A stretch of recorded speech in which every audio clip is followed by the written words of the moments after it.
our agenda briefly will be to have some updates, hear from our Network Weaver, who's going to give us a presentation, do the update on the formation of the leadership group, and share our vision, our village news. And as I speak, I know I forgot about the connection to the deep dive. We'll do that too. So a fairly demanding agenda today. So we're going to move to our updates. And I do believe I saw Karen McDonald in one of these small square boxes. And Karen, I believe it is, you are going to provide an update on the community-based senior sector, the provincial initiative. Yeah, good morning, everybody. Nice to see you all. Can you hear me okay? Yeah. Good, excellent. So I'm excited to share a bit of an update about CORE, but also about the sector development work that's been underway.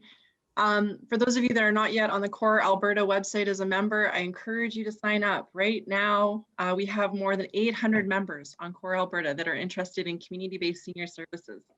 That's an increase of 44% over the last 6 months. So clearly there's a swell of momentum that we want to continue to support. 38% of the members on CORE are from the Edmonton area. So way to go, Edmonton.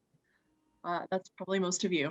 There's 17 groups currently on CORE with topics ranging everything from supported transportation to elder abuse and everything in between. So if you are not involved in the groups, there's essentially communities of practice. I encourage you to check out if there might be one that's a good fit for you. Recently, the Interim Community Leadership Council supported 10 community activation sessions in the month of June. I hope you had a chance to attend and share your thoughts on the provincial sector development work. We're in the process of working on the report back document based on those community activation sessions. So that should be an opportunity for us to share back with all of you what we learned. Other work that's underway is we're working with a consultant to work on a name for this initiative, community-based senior sector development work. It's a bit of a mouthful. Naming is fraught, as you all know, when you do anything with brands and logos. So hopefully we will find something that is catches people's attention and easily describes what it is we're doing. So that work is underway. There's work underway looking at different governance and leadership structures that exist in these types of network approaches to sector development. Not that that decision will necessarily be made soon, but gathering information for us to consider. I think we're going to learn a bit more about that today in the Edmonton context. The Healthy Aging Framework that was originally developed for the Alberta Association of Senior Centres, those of you that are involved in senior centres would have seen reference to that in your funding agreement from the city this year. There's work underway to advance the development of the Healthy Aging Framework into something that is more of a tool that we can use on a day-to-day basis in our work. And we're hoping, and I think there was good support for this in the community activation sessions, to expand the use of the Healthy Aging Framework into senior services generally, not just senior sectors work. So it will give us a way to articulate the work that's happening across community-based services in Alberta. There's a system mapping project underway to better understand who's doing what provincially as a starting point for this important sector development work. And finally, I think I mentioned this before, we were very lucky to be one of the recipients of the civil society funding that the provincial government announced a few months back. So there is $800,000 over 2 years to be spent in support of the development of the community-based senior serving sector in Alberta. It's a really significant investment. I think it speaks to the importance of this work in terms of supporting Albertans to age well where they choose. And it's really going to support the development of a constellation approach where there'll be regional support. And so in Edmonton, that will mean building on the good work we've been doing with this group, not starting from scratch. So we'll hopefully have some resources to help support the advancement of the vision of this group collectively. So that's everything I had. I know we've got a full agenda, but if anybody has any questions, please let me know. Feel free to connect with me also by chat if you want to talk more about any of that. Did I miss anything, Sheila or Anne or anybody else that's involved in that work? Been a busy few months. Yes. Yeah. Lots going on. Yeah, it's been really rewarding. Those community activation sessions. It's the first time we had a chance to talk about it with the community in quite a while. Thanks, Jody, for checking in. So many faces on the screen. And it was really, really, really affirming to hear from people in those sessions that they're supportive of the work and that they're excited to be involved. So I hope all of you will engage in that work as well. I know it was one of the suggestions at our last meeting that SRT members begin to be asked and more proactively identify agenda items. So if this is something that we wanted to spend more time on, I know Tim did a call out for this meeting, but certainly if, as Karen said, you could contact Karen directly, but if there was interest in spending more time on this item, if you could just signal that to Tim, then that could be built into future agenda items. Now, I do see in the chat, we were going to call upon Carolyn to give us an update on Age Friendly, but I don't believe she's been able to connect to the call. Is there someone that could do that update? I could talk a little bit about what's been happening with Age Friendly. So a lot of activity around Seniors Week. There was 3 different lunch and learn sessions that were hosted during the week. We had a panel discussion on ageism. We had a presentation about aging in place. And we also had a discussion about connecting, and feeling welcome. So those were all done on Zoom, but we also featured them on Facebook Live. So there are recordings of them on the Age Friendly webpage, Age Friendly Edmonton webpage. And there is work in progress to support the University of Alberta efforts to become an age-friendly university. There are some professors that are really driving that work, and Age Friendly has written letters of support for that. What else? We are planning for the October 1st International Day of Aging, and going to have some more panel discussions. So those are being organized right now. So I think that's probably highlights of the main activities. So any questions on either of those initiatives, the community-based senior sector or Age Friendly? Managing these 2 screens so that I can to see you all. So then I can see Sami has joined us. So Sheila, maybe we'll just keep moving through our agenda. We're being efficient. And Sheila, I think you were going to introduce Sami for us. I was, yeah. So I'm very happy to be able to welcome Sami Berger to our meeting this morning. Sami has a background in social anthropology. She's been working with networks and other groups, experiencing how best to collaborate for the past 8 years.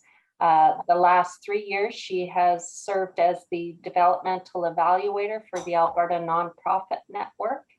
And her practice focuses on evaluation, supporting learning cultures, and building structures and processes that support a group's strategic priorities. So welcome, Sami, and we'll just turn it over to you.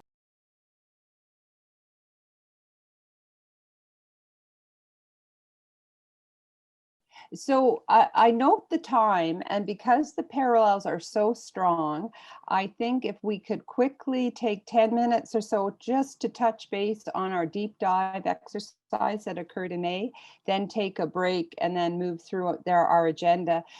That's what I would propose, because as I heard Sami, you could see the echo to your own discussions and thoughts so very strongly. I think it might be a nice way to close off all the ideas that Sami did present in her presentation. So I just will move, just have to open my file.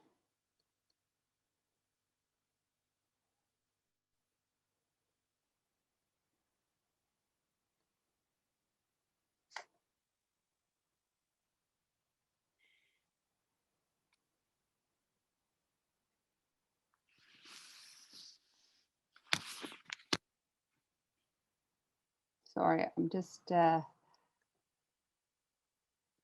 have to close something out.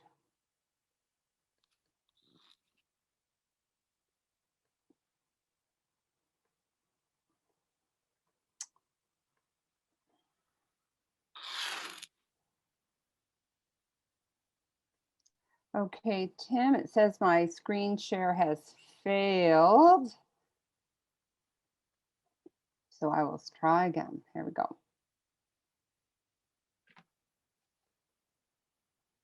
There we go. If you need it, I have mine. There you go. There we go. Given all the things we wanted to discuss on our agenda, we won't go into this in great detail, but I just remind everyone that we did look at this in May. We had 2 small group discussions focusing on issues that came from stakeholders' feedback on the roadmap that's been developed. And one was how to participate in the roadmap, and one was building common understanding and commitment. And Tim did send these out to everyone. There's a written document. It was sent out in June. If you haven't seen it, all you have to do is contact Tim, and he will give it to you. But when we looked at, because we had, I think, 7 or 8 groups having a conversation on both these themes, there wasn't time to bring sort of the collective wisdom back to the group. So this document that's been sent to people does that, and themes really did emerge, and I think they do echo some of the thinking we've already heard. So when we looked at that participating in the roadmap, again, one of the themes that emerged very clearly was this idea of networks are dynamic. And that would echo these thoughts about choice, contribution, how you participate as individuals in the network will change over time. It can be intense, it can be less intense, it can be just seeking information, it can be leadership. So members of the SRT really identified that one of the things we have to acknowledge is just the wide variety of ways that one can contribute and make choice to participate in the network, and how that will evolve and change over time. So we're all not going to be doing the same things in the same way, if I understood sort of the heart of the discussion on that theme. Then very clearly, people indicated that what would motivate them to be part of this network is if it is senior or older adult centered.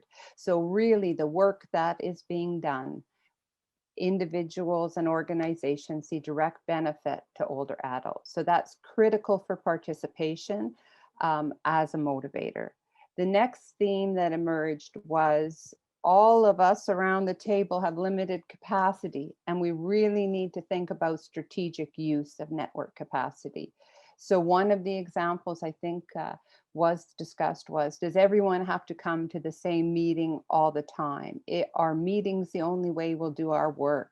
What does technology enable us to do? So all kinds of ideas about how to use that network capacity strategically so that we achieve the intention that we've set out for ourselves and that people can participate.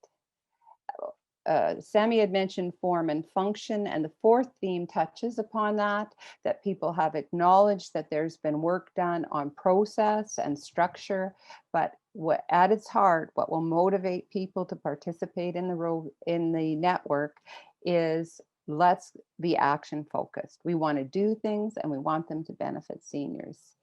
Then so easily said, but perhaps harder to do, just this whole issue of communication. Connecting one another, making sure people have information, understanding that all of us have different levels of understanding, different levels of wanting to be engaged, that this communication issue is something that is a considerable challenge as we move forward, but it's vital to engaging people and wanting them, supporting them to participate. Then participation around an inclusive network. So always asking ourselves, who isn't involved in these discussions? Who isn't at the table? How are we welcoming?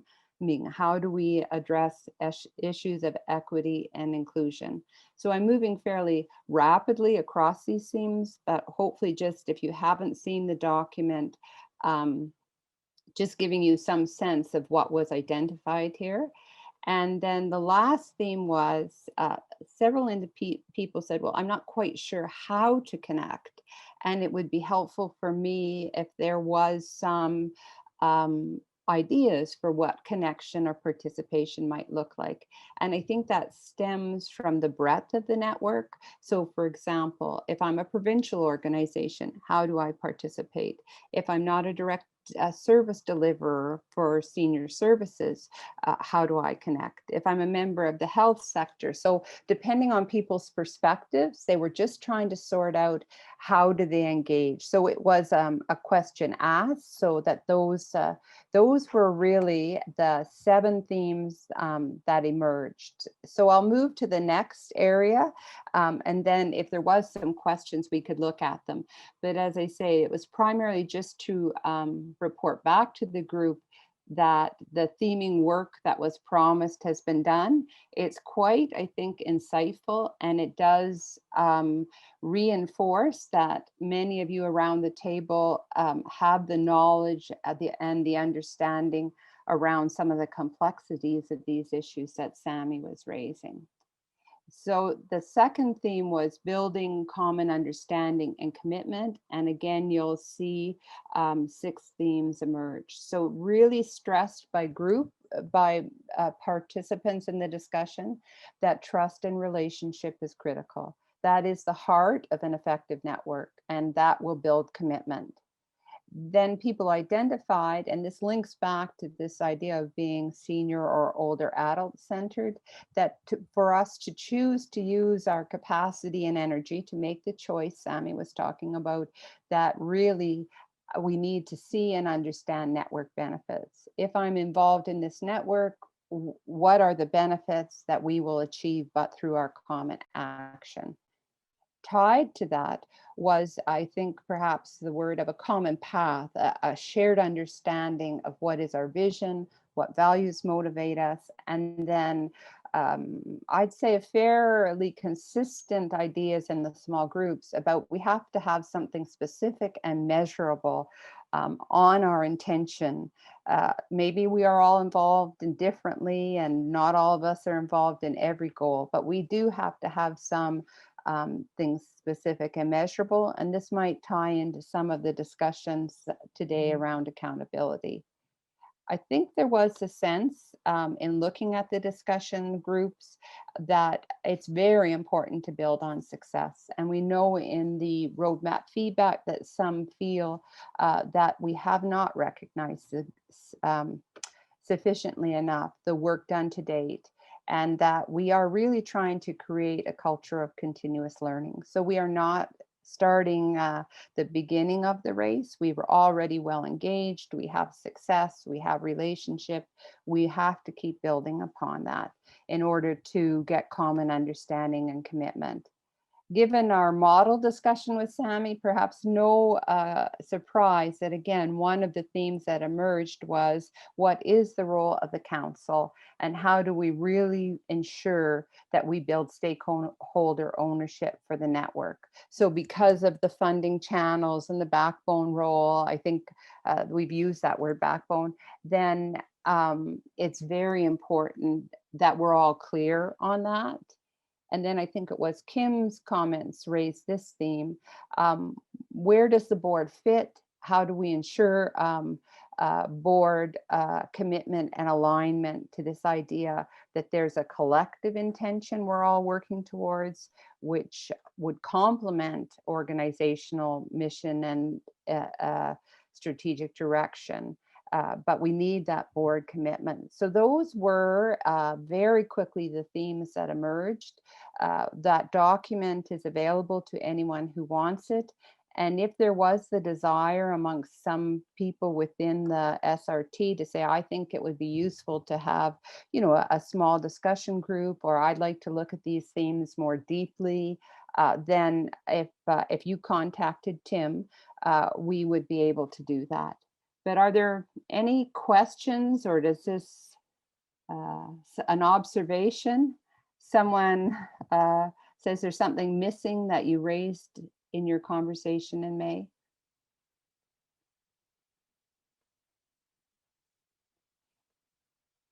And then the last part of the document, just quickly, And I won't look into that. I won't speak to this specifically, but there were lots of ideas for action. So within these small groups where people said we wanted to be an action-oriented network, they did identify that there were some things they felt that the leadership group should do. There were some things that backbone or support role should undertake. And as members of the network, there's things that we could undertake. And I think this, again, that network member piece echoes this idea of choice, intention, engaging fully in the network. But I just thought, because these themes are so aligned with the presentation we just heard, it would be useful just to share them now. So I know it's pretty rapid fire, but the intention to let you know this work has been done, it's available, and certainly if there's appetite, some of you want to dig into it further, that opportunity is available. Any comment or reflection, or we're all ready for a bit of a stretch break?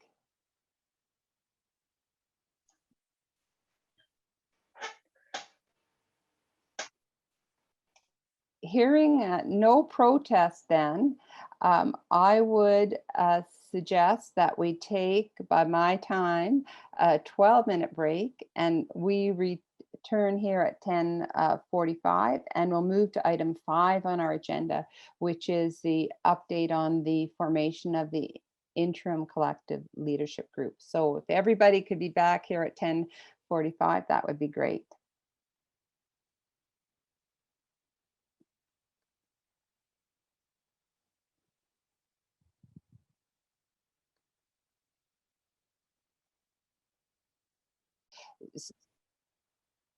So I will just begin the process, and perhaps it's best that I go through it, and then if there's questions about the process, they can be asked. A document has been written that provides more information than I will share with you today on this process. It will be shared through the link letter. So given our time here today, I'm really giving an overview, but if people want to dig into the details of the process, that information will be available to you. So just a small amount of context. As hopefully many of you know, the coordinating council was tasked by the city to really develop the network more fully, building on the work that we're already doing. As we've touched upon several times today, we know that leadership is key for the development of the network. So the question, where to start? So the council's taken a phased and developmental approach to leadership, and that I will outline in a moment. And then the council will be able to provide, regardless of the structure, some support to that leadership group as they undertake their responsibilities. And we do know that we have the roadmap. The roadmap document did identify the interim collective leadership group as an important structure. That being said, there is quite a bit of feedback on that framework. And so we know there will be another iteration. So that's not locked down into stone, but it did identify a leadership structure, and the council has moved forward with the development of it. So the phased approach to leadership looks a bit like this. So we know that the council agreed to undertake the work that the city wished undertaken, and act as backbone, and it agreed to that in January of 2021. So in January, the council created what we called the Catalyst Group, and that was a group of community members, and I'll move towards their mandate in a moment, a group of community members that could take on this task of how do we begin to create even an interim leadership structure, given that we are a broad-based network and we want representation of network members to begin to lead this work. So the Catalyst Group was formed, and it has undertaken its work so that this interim collective leadership group could be formed. It will take, if we think of the passing of a baton, it will take the next, the catalyst group will pass it the baton of leadership, and then the interim collective group will move us towards a more permanent structure. And the hope would be that that could be done by 2022. So you'll see the phased leadership group, the phased approach to leadership as we develop the network. So the catalyst group had two primary areas of responsibility. One was to develop a terms of reference for what an interim leadership group might look like, what would be their mandate, what would be their structure, and then secondly, to create a recruitment and selection process for that group.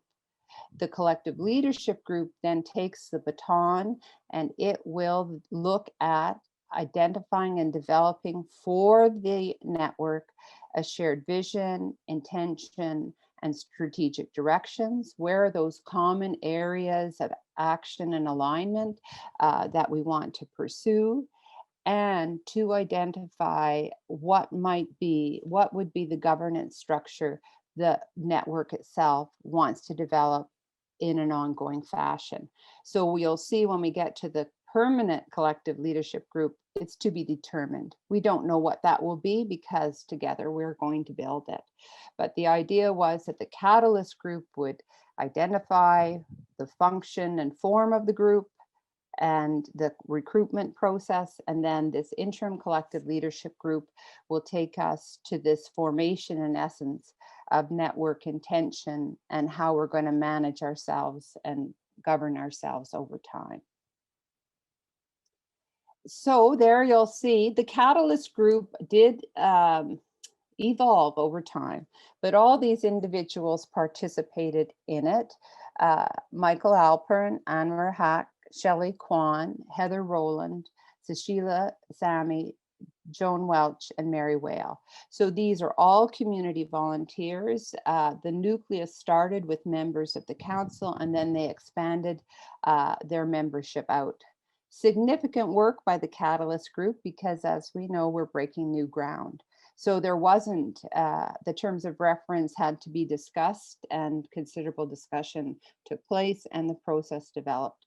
So we estimate that probably about 200 hours of time was contributed by our fellow network members to do this work for us.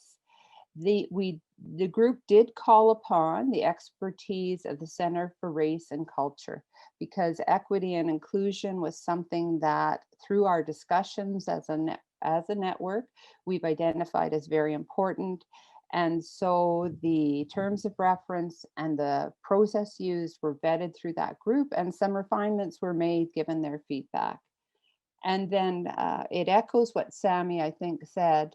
The group also developed some values that they felt, and again, we may find that the next iteration of leadership changes or refines these, but there was some need to have some common values understood across Catalyst group members so that they could do this work. So I won't read them aloud, but really this idea of seeking common ground, equity and inclusion, accountability, respect and communication, and passion and commitment.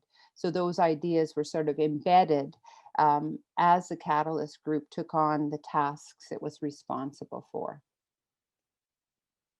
So the first thing the group did was to look at terms of reference. And what they wanted was they saw looking forward that the key functions of this interim collective leadership group would be to organize an inclusive event such as a network gathering. So again, one of the tensions of this work was to have enough substance that the Catalyst group could touch it. It had boundaries, and not to be prescriptive. So it's a tension, and we'll look through the evaluative process at how well this group navigated those waters. Then, so as well as that network gathering, again, tasked with a network vision, intention, and strategic direction, and then a governance for the structure, but all with the engagement and decision-making resting in that larger and broader base of stakeholders.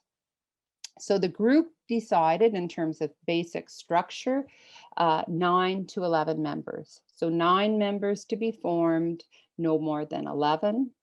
The council and the relationship of the council to the group was an area of significant discussion.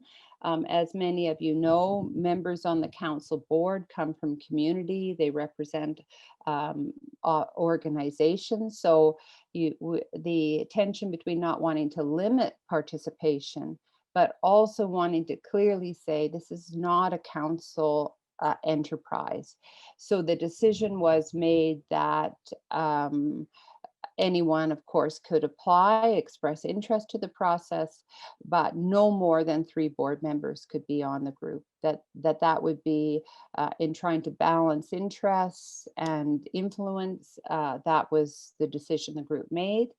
And then this idea of continuity evolving from one form of leadership to another, that the board and the Catalyst group, who have the most intimate knowledge of the first steps of the development of this more fulsome network, would be appointed to the Interim Collective Leadership Group to ensure the baton was effectively passed, so that there wouldn't be just a start of these mechanisms. And we'll see when the interim group is tasked with a more permanent structure, how they address that issue. But this group felt that it was important that the baton wasn't, there was history at the table and continuity, as well as a breadth of representation. So here is the process used by the group. There was a call for expressions of interest. The intention, and again, you'll see step 7 is evaluation. So we will again review this process, but the intention was to create a reasonably simple process to encourage people to participate. 4 questions were asked in the expression of interest, and you could provide it in a written form or a verbal form. So the effort there was to make it an open process. The second step was then just follow up to connect with people around the expressions of interest, to make sure people were solidly grounded in the process and could move forward. Then the interview team, and it's distinct from the Catalyst group, and in a moment I'll share those members. Then those review of expressions were reviewed by the interview team. 17 expressions of interest were received. 1 individual chose to withdraw at step 2, and so, but the group proceeded with 16 interviews. So in terms of the expressions of interest, a very strong number of individuals applied, and all were interviewed. Then the interviews of candidates occurred, and there were a panel of 3 members of the interview team interviewed each of those individuals. And then perhaps the most challenging part of this process, I believe, was step 5.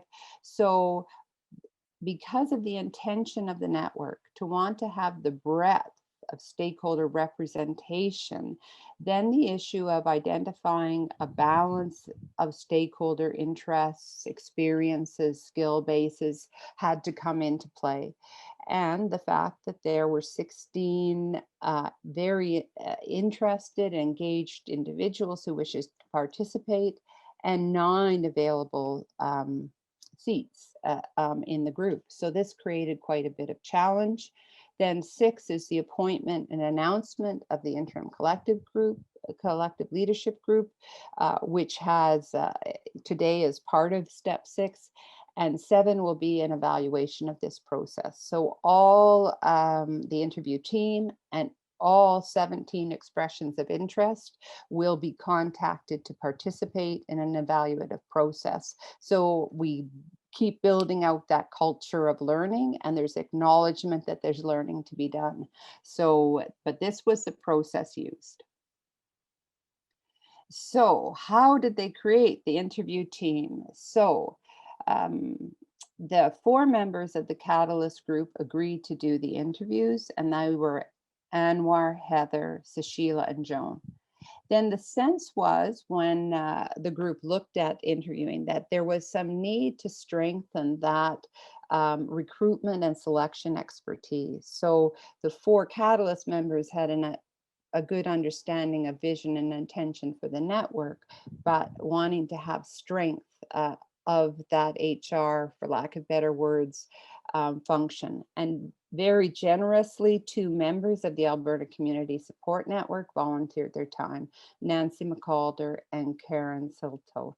And what the group did was they structured their interview panels of 3 so that there were 2 members of the Catalyst group and 1 community member, so either Nancy or Karen, so that the skill sets of those interviewing were balanced. And again, a fairly onerous process for our volunteers, as they probably on average undertook about 30 hours of time to execute the process. So what were and these are summary statements, much more detailed work was done, but what in essence was the interview team hoping to find or balance as they looked at this slate of engaged and interested individuals? One was context experts, so those with lived experience, older adults themselves, people who brought that experience of being an older adult to the table, lived experience. Then, because of the breadth of the network that we are building, content experts, but from 2 perspectives: knowledge of the senior sector from a delivery perspective, from understanding the needs and strengths of seniors themselves, but also content experts from a diversity of sectors. And probably the easiest one for us to connect to is, we know that the link between community-based services and health is a critical area that this network is interested in. So we wanted to ensure, as the group looked at that skill set, that they had that diversity of sector. Equity and inclusion. So was there individuals who had that experience, a lived experience again of equity issues? Did we have people that were valued equity and inclusion? What was the balance there? So that was identified as another key knowledge, skill, and attribute that was being looked for. Then network building, looking for individuals that brought network building and collaborative experience or expertise to the table. And then given all the challenges ahead in terms of developing and providing leadership to the network, strategic thinkers. So people that could, it's a cliche, but think outside the box, see the issues from sort of 2,000 feet and support moving the network forward very thoughtfully. So those, in a very summary form, are the skills sets that were being looked for. Not every individual, of course, had to have all these skill sets, but on balance, when this group was brought together, we did want to find that all those skills existed within individuals at the table. So in terms of, again, just speaking of focus, broadly represent senior serving stakeholders was a goal. Bringing that understanding of the full scope of issues and opportunities of older adults to the group. Bringing the skills and attributes I've just touched upon. And then every individual that was interviewed was asked for 2 references. So not only did they speak to their own skills and abilities and attributes and passions in the interview, references were also provided so that others could speak to the individual's knowledge, skills, and attributes. So selecting the slate, that is step 5 in the process. And as I said, probably the most challenging part for the interview team. As an interview team, all 6 individuals did participate in that process of trying to identify the slate that they felt met the criteria that they had established. And you'll see, I think, I think I facilitated that conversation, and my reflection would be it was challenging work, and it was thoughtfully done. And the team was really looking for balancing the membership of the group. So very challenging, because sometimes a very talented individual was not selected on the slate because there was a need for balance.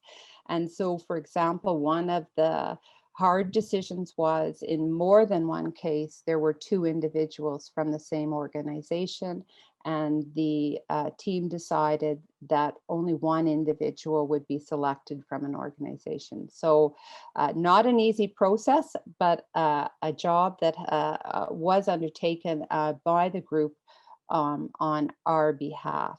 So I don't know if people have questions. I know I've moved through it quite quickly. I don't know if people want to ask questions before we look at the membership of the committee itself. And maybe again in the chat box, or I think of them as golden hands.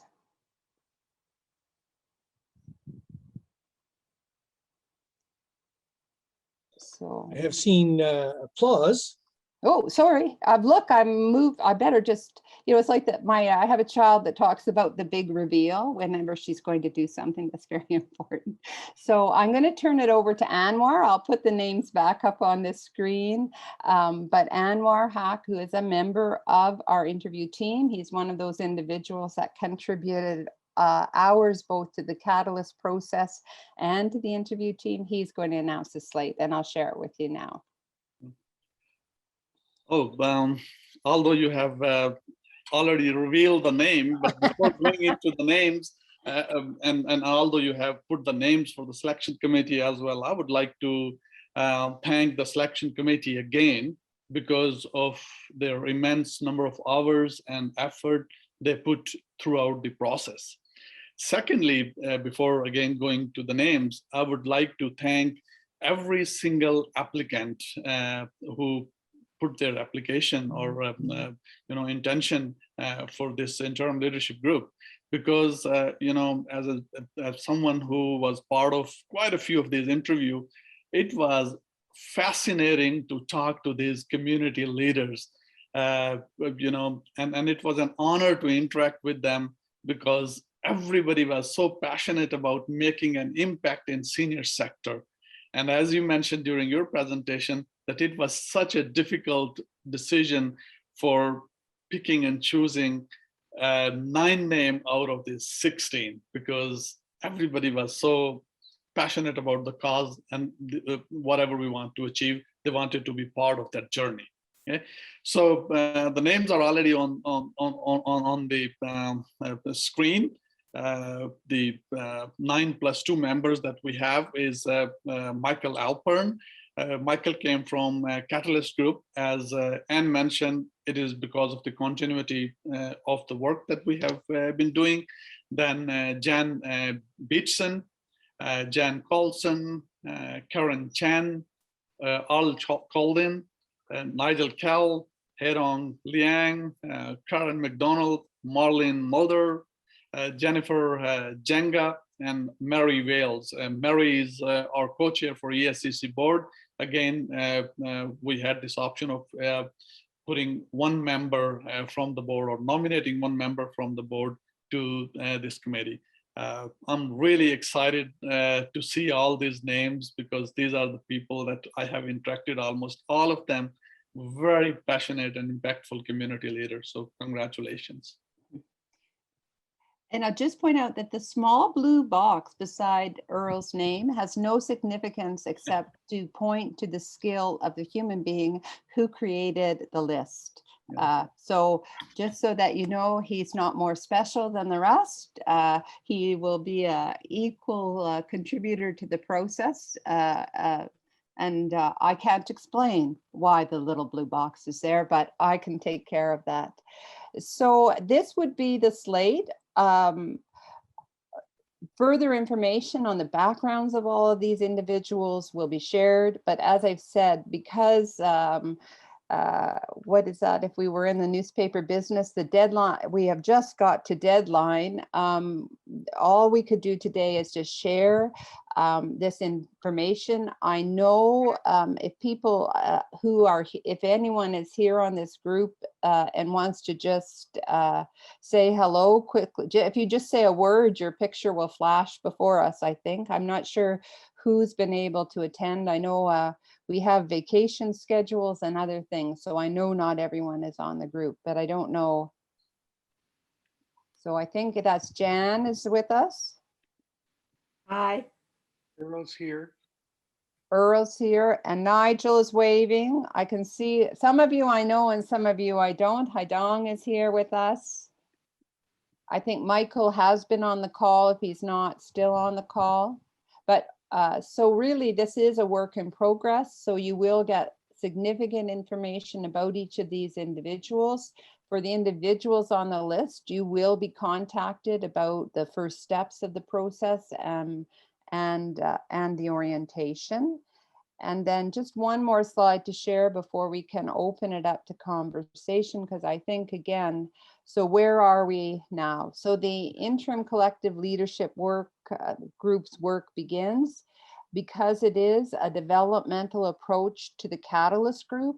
That group will support the transition to the collective leadership group, but then it will be disbanded. It has no life beyond the purpose which it's achieved. And so we would anticipate that by the end of the month, more than likely, Michael will carry the baton forward from the thinking of the Catalyst group, and it will cease, it will be disbanded. And then I think just as Sami did emphasize in her presentation, the leadership group has volunteered to take on a role for us as network members, but all of us are critical in the choices that we make to support the group. And so just a call out perhaps to say there's many ways to be involved in this group.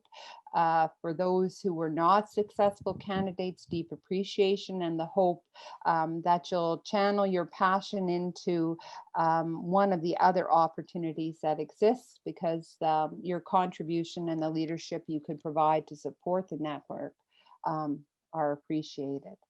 So that's probably enough talking from me, and perhaps we just open the floor. Any observations, comments, reflections? Just a comment, and as you said that the individuals who have not been put on the interim leadership group, it's a journey. It's not the destination that we have achieved by creating this group. The journey will continue, and there will be so many other opportunities for these individuals and many other who may be waiting for some of the other opportunities that may be relevant to their passion.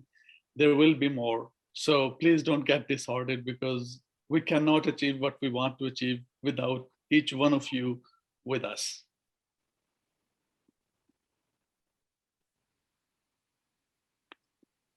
I feel, you know, if we were all face to face, we would do something. So maybe we'll clap or have some ritual that acknowledges we have heard the result of a process, and now it's the next step. And I would stress, I think the Catalyst and interim team entered in with hard work, good intentions, and best thinking, but we're going to evaluate that so that if there is learning to be had, we can identify it and all benefit from it.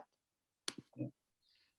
So I don't want to cut off conversation. I'll just give people a few minutes before we move to the next agenda item, if there's any comments. And as I say, a more detailed document, if people are intrigued as to some of the tools used or the terms of reference, all those things, the link letter will share that document with you. And what? Yeah, and before you move to the next agenda item, there is an important message in the chat from Sharon Anderson. You know, whatever we want to achieve in terms of senior sector, we cannot without the support and without engaging the caregivers. And the work that is being done by Sharon and Jasneet's group is very important. So please have a look and help and support the work in any way, shape, or form, because this is the work that is going to help and support our senior in many ways. Thank you. And I do hope I gave it sufficient emphasis that when the Catalyst group was looking at terms of reference, it really is about supporting process to build something together with stakeholders. So again, trying to think a little bit differently maybe about this group and our collective intention differently from how we might think of it in the context of our organizational homes. And that is going to be a challenge, I think. And I do believe Sami suggested it might be pretty easy to snap back into a more conventional and linear approach. It's a challenge this group has willingly identified that it will take on. But again, we can all support that by bringing the perspectives we feel need to be included in the conversation and by supporting action. So if I didn't give that enough emphasis, I apologize, because it's a very, very important point. And with 11 members, you can't possibly represent every perspective, but the group really did do their best to try and ensure different voices would be at the table, and lots of openness to how we ensure all the voices that we believe need to have voice can be brought together. So Sheila, I think unless someone is going to show a golden hand or put a chat. Actually, someone has, and Sharon Anderson has raised her hand. I just want to say that you've done an incredible amount of work, and the Edmonton Seniors Coordinating Council is really you've been working on a collective impact model. You're well positioned to do this work and do it well. It's really nice to see this progressing along so nicely. It's very, very important. Any other comment, reflection, any observation? And of course, as I said, the document will be in the link letter, but I'll just speak for them. I am pretty sure that if you had any particular questions that you wanted addressed, if you put those forward to Tim, we'd be able to identify an appropriate home for those questions to be directed to. So there's always conversation possible about what we're doing and how we're doing it. So Sheila, I think you were maybe going to lead us in our village news as our next to last agenda item. Yes, and I just see a question in the chat from Jody about when does the link letter come out. We are doing it monthly now, so it'll be coming out at the very beginning of August. And so, as Anne mentioned, we'll have more information in there about the selection process. And hopefully by then we'll have been able to gather bios from the interim leadership group and be able to share a bit more about them. So looking forward to that. But on to the village news. So this is an opportunity for people to share information with the group. For example, you might have an immediate need that someone might be able to help with, or you're having an event that you think people might be interested in, or you've completed a project or an initiative that you think would be of interest to the group, or you have some exciting news you want to share. So we'll just open up the floor now for people who wish to give us a bit of village news.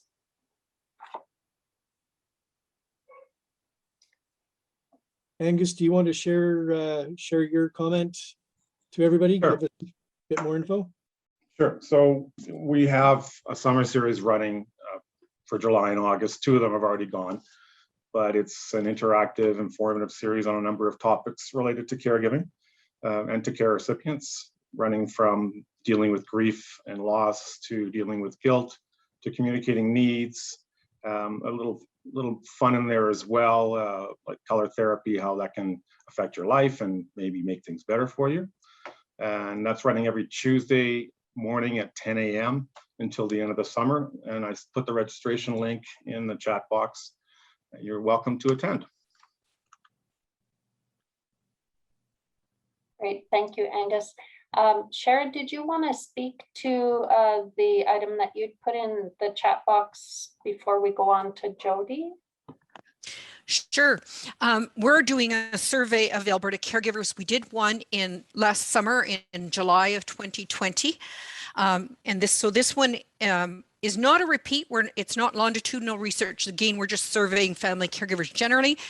And I can tell you that it's been really effective at making people aware of family caregivers and the needs of older adults. And certainly, we think this one will as well. The real advantage of this one is we're using a frailty scale, not just a self-rated health scale. And so our data, as well as using a loneliness scale, an anxiety scale, and a frailty scale, we will get very robust results.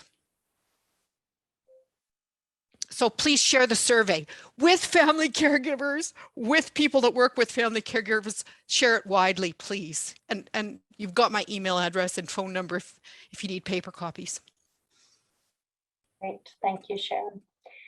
Jody, do you want to speak to the items about reopening? Yeah, I just put some links in the chat there that may be useful to people because I know that there's some questions bubbling around. So just pointing people back to the Alberta Biz Connects website. There's been updated documents there, and there's also some guidance with the public health orders on exposure to COVID if you're fully vaccinated versus partially vaccinated versus not vaccinated. That's been a question coming up a lot. And I also included a link from my federal, provincial, territorial work, the deaths that occurred in BC with the heat wave. Just a reminder for folks that there's a link there that if you do newsletters directed at older adults, it might be a useful reminder just to check in on some of those items. So that's all, just some FYIs.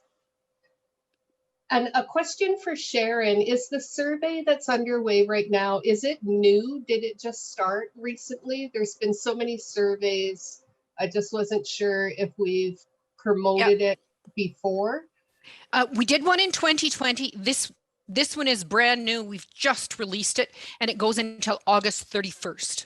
Okay, all right, good. We'll give it a plug then. I'll try to send that up the line so it gets distributed farther. Thanks. Thanks very, very much. Great, thank you, Jody. And Danny, did you want to speak about the Family Caregiver Wellness Initiatives of Northwest? Yes, briefly about that. Our free sessions have ended last month. So we've started new sessions online. They're discounted at $15. The workshops are aimed at caregivers to help them learn the skills to better take care of their loved ones. We'll also be expanding to rural and Indigenous areas with face-to-face workshops. So stay tuned. Thank you, Danny. Deb Cotley, would you like to speak to Melwood Seniors Association initiatives? So we've produced a number of videos that feature members that we have, and it's on our YouTube channel, which I'm just trying to find a link to. We think they're pretty good. It's some pretty frank discussion by some of our seniors. And then, of course, we have our rummage sale coming up on the 21st and 22nd of August, looking for goods to be dropped off starting August 3rd. Okay, great. Thank you, Deb. If you get the link to the videos, you can put that in the chat for people. Does anyone else have an item for Village News?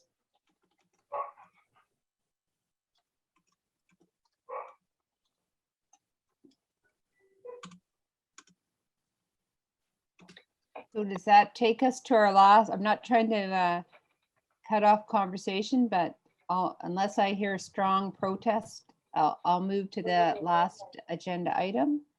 I'm just looking through the participant list. I don't see any other raised hands, so I think we might be good. And That's great. So the last item on the agenda is to look at the next meeting date. And as I'm understanding it, that potentially if you kept your current schedule, you would meet in early September, September the 8th. And I'll stand to be corrected, but I believe the proposal would be to cancel that date so that our interim collective leadership group has a little time to gather after the summer months. We seem to all, given the easing of COVID restrictions, to be removing ourselves from our offices. So I think there's going to be some challenge in getting those 11 people together until the end of August for substantive conversation. So the intent was, I think, to say we will cancel the 8th and then keep you posted in terms of next meeting date. But I don't know, Tim or Sheila, a refinement to my understanding? I think we're looking possibly to the end of the month, around the 28th, 29th of September. But that decision will be made once the collective leadership group has had a chance to meet and consider everything that has to be considered, and we will get back to everybody and keep everybody up to date as this process moves forward. So I think with that, again, any final reflections on our meeting or further comment? But I think that we would be adjourned. We've covered a significant amount of ground, some updates, some network understanding. I'll remind you that if anyone wants to look at that deep dive material in further detail or have a conversation cafe about it, Tim's the man to connect with. Lots of work for our interim leadership group to do, newly minted. And if you look to the link letter in early August, you'll see the detail there. And if I may, just one final point for the folks that are still here. You will notice that the link letter has got the meeting notes or links to the meeting notes and all of the supporting documentation. And as we move forward, that will be the vehicle that the meeting information for the next gathering and future gatherings is delivered. So you will see fewer of the direct emails coming from me. Please refer to link letter as much as possible for those linkages. That's it. So I know it's with regret that I do believe we're going to close off 30 minutes earlier than we anticipated, but I will not seeing anyone's desire to extend our conversation. We'll formally adjourn our meeting, and a safe summer, and hope everybody gets to have a little more interaction and connection with our world. And we'll see everyone hopefully in September. Thank you, Anne.